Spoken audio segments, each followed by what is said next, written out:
ဟုတ်ကဲ့အားလုံးမင်္ဂလာပါနော်ဒီနေ့9ရက်6လ2020ရှောက်ကျွန်တော်တို့ဒီနေ့တောက်ကြနေပိတ်3ရက်ညနေ4:30ပြဖြစ်ပါနော်ကျွန်တော်ထိတ်စီးရပိတ်မိန်ဘက်တင်းနဲ့အတူကျွန်တော်ဒီနေ့ညနေပိတ်3ရက်မှာတက်ပြီးတော့မျှဝေပေးခဲ့မှာဖြစ်ပါတယ်ကြိုက်တူတဲ့ကိုယ်များရှင်ယူ3နိုင်နေဗျာနော်ကဲမနက်ကကျွန်တော်တွဲခွက်ကတော့လောက်ခဲ့တယ်ဗျာနော်ကျွန်တော်မိန်ဘက်တီးတစ်လုံးနဲ့ပေးခဲ့တယ်9ဘက်တီးနဲ့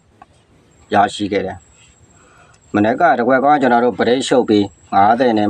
ကျွန်တော်တို့50ဆိုပြီးတကွက်ကောင်းပေးခဲ့တဲ့ပရိတ်နော်မိန်းတော့ကွက်က935နဲ့50ခုပေးခဲ့တယ်က65နဲ့ကျွန်တော်ကြာသွားခဲ့ပြီဗျာနော်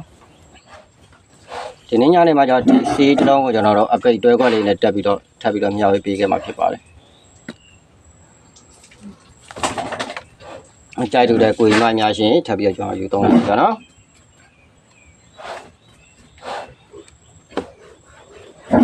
ကဲကျွန်တော်တို့လူသိလူအောင်လေးတွေများကျွန်တော်တို့ပါတယ်ဆိုလို့ရှိရင်ကြည့်ရှုနေတယ်ဆိုလို့ရှိရင်လည်းကျွန်တော်တို့လူသိလူအောင်လေးတွေထပ်မှန်ပြီးတော့တွေးရှိအောင်မျှဝေလို့ရတဲ့နေလေးမှာ channel ကိုမျှဝေပြီးတော့ဘာဖြစ်လဲဆိုတော့ကျွန်တော် channel ဒီလေးဖြစ်နေတဲ့အတွက်ကြောင့်ဖြစ်လို့ပါနော်ဒီနေ့9ရက်6လ2026ဒီတောက်ကြနေညနေ4:30တော့ကိုကျွန်တော်ပါတီလေးထပ်မှန်ပြီးတော့မျှဝေပေးကြမှာဖြစ်ပါတယ်နော်အကြိုက်တွေလည်းကိုယ်တွေမှညာရှင်ယူသုံးလိုက်ပါတယ်နော်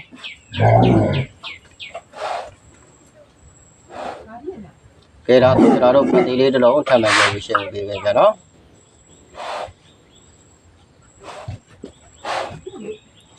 ဒီနေ့ညလေးတော့ကျွန်တော်ပတ်တီးလေးတစ်လုံး9တယ်ဘာဖြစ်မလဲဆိုလို့ရှိရင်ကျွန်တော်တို့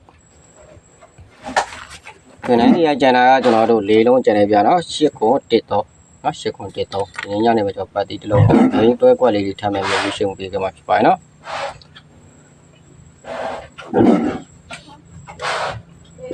ကဲဒီနေ့ညနေတော့ကျွန်တော်တို့ပတ်တီးတစ်လုံးနော်ပတ်တီးရခွန်ပတ်တီးဖြစ်ပြီးတော့ကျွန်တော်တို့ခွန်ပတ်တီးခွန်ထိတ်စီးကိုတဲ့ကျွန်တော်တို့တွဲခွက်လေးတွေထပ်မှန်ပြီးရွှေရှင်းပေးကြမယ်နော်ခွန်ထိတ်စီးခွန်ပတ်တီးကိုကျွန်တော်တို့ main ထပ်မှန်ပြီးရွှေပေးခဲ့ပြနော်ခွန်နဲ့ပတ်သက်နော် main ရပါလဲဆိုလို့ရှိရင်ကျွန်တော်တို့ကဒီနေ့ညနေအတွက်ကိုကျွန်တော်တို့က main ဒီကြောင့်ခွန်ရှော့ခွန်6ရှိမယ်ကျွန်တော်တို့ခွန်30ထဲမှာ3ရှိမယ်ဗျာနော်ခွန်6ခွန်3ပြီးလို့ရှိရင်ကျွန်တော်တို့ခွန်2တို့ရရှိနော်ဒီ9ရက်6လ2026တောက်ကြနေညနေ4:30တော့ကကျွန်တော်ခွန်ထိတ်စီခွန်ပတ်တီကိုကျွန်တော် main ကခွန်6ခွန်3ခွန်30ထဲမှာ2တကွက်ကောင်းကကျွန်တော်တို့ထပ်မှန်ပြောရွေးရှယ်ပေးခဲ့မယ်တကွက်ကောင်းကဘာလေးဖြစ်မလဲဆိုလို့ရှိရင်တကွက်ကောင်းကကျွန်တော်ဘာဖြစ်မလဲဆိုရင်ကျွန်တော် break ကဘာရှိမလဲဆိုရင် break ကဒီနေ့ညနေတော့ကျွန်တော်တို့ break ကကျွန်တော်တို့2 break ပြန်ပြီးတော့ဂိုင်းလာတာဖြစ်တဲ့အတွက်ကြောင့်ကျွန်တော်တို့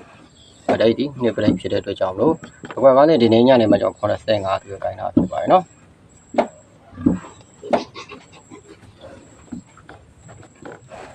85တူရဂိုင်းလာဖြစ်ပါတယ်အဲဒီကကျွန်တော်ရဲ့ကိုယ်လေးမှာလေးကြိုက်ချင်းတူလိုက်ပြီပါကဲမနေ့ကကျွန်တော်တို့မနက်ပိုင်းမှာကျွန်တော်90တကွက်ကောင်းပြီးခဲ့တယ်မနက်ပိုင်းကကျွန်တော်50ဆိုပြီးတကွက်ကောင်းပြီးခဲ့တယ်ဗျာနော်အဲ့ဒီတကွက်ကောင်းလေးတော့ကျွန်တော်မနေ့ညပြန်ပြီးတော့အသုံးပြုသိခြင်းနေဗျာနော်မနေ့ကလည်းကျွန်တော်မနက်ပိုင်းမှာကျွန်တော်90ဘရိတ်ရှုပ်ပြီးတကွက်ကောင်းပြီးခဲ့တယ်ညနေမှဆင်းနေတာဖြစ်တော့ကျွန်တော်ဒါ main လေးကိုအားလုံးကိုထည့်ယူခိုင်းတာမဟုတ်ပါဘူးနော်ကျွန်တော်ဒီကိုလေးမှာလေဒါတကွက်ကောင်းကိုတော့မနေ့ညထည့်ယူပေးဖို့ကောင်းဆိုတာဖြစ်ပါတယ်နော်မနေ့က50တကွက်ကိုကျွန်တော်တို့ထပ်မှန်ပြီးတော့ထည့်ယူပေးပါဘာလို့တကွက်ကောင်းဖြစ်နေတဲ့အတွက်ကြောင့်လို့ပါမနေ့ကတော့ကျွန်တော်ညာနေပိုင်းမှာ30တကွက်ကောင်းပြီးခဲ့တယ်မနက်ပိုင်းမှာမစင်းခဲ့တဲ့အဖြစ်အတွက်ကြောင့်ယူကြမလို့တော့ဘူးအဲ့ဒီခါကျတော့မနက်ကပေးထားတဲ့ကဏ္ဍစီတကွက်ကောင်းနေညာနေမှာပြန်ယူပေးပါနော်တကွက်ထဲကိုပြောတာပါမင်းနေတပြည့် main 3ခွက်တွေမပါဘူးနော်ဒါဆိုကျွန်တော်ဒီနေ့9ရက်6လ2026ဒီနေ့တောက်ကြနေညာနေ4:30အတွက်ခွန်ထိတ်ခွန်ပတ်တီးကိုကျွန်တော် main ကကျွန်တော်ခွန်6ခွန်3ခွန်30နဲ့မှ2တကွက်ကောင်းက2 break ဂိုင်းတာဖြစ်တဲ့ကြောင့်ကျွန်တော်တို့90နဲ့မှ9သူပြကျွန်တော်တို့တကွက်ကောင်းထုတ်ပြီးခဲ့ခြင်းဖြစ်ပါတယ်ကြိုက်လို့တဲ့ကိုယ်မှညာရှင်ယူသုံးပါဗီဒီယိုတစ်ပုဒ်တင်တိုင်းမှာကျွန်တော်တို့အမြဲတမ်းတွေ့ရှိခြင်းနဲ့မိတ်ဆွေများရှင်တဲ့ဘေးကကျွန်တော်တို့ subscriber အနေအောင်စာတန်းလေးကိုနှိပ်ထားပါစရင်တမြတ်ဆိုတဲ့နေရာလေးနှိပ်ထားပါလိုက်လက်မလေးတောက်ရှင်းနဲ့အားပေးခဲ့ကြပါနော်ဒါဆိုရင်ကျွန်တော်ဗီဒီယိုတစ်ပုဒ်အစ်စ်တင်တိုင်းမှာကျွန်တော်ရဲ့ကိုယ်တွေမှတွေဖုန်းထဲမှာအချိန်နဲ့တပြင်းကြည့်တယ်ရောက်ရှိလာမှာဖြစ်ပါတယ်နော် ကဲအားလုံးပဲတက်တာပါအောင်မြင်ရရှိပါလိမ့်ဒီနေ့ပိတ်ဆုံးရက်တွေနော်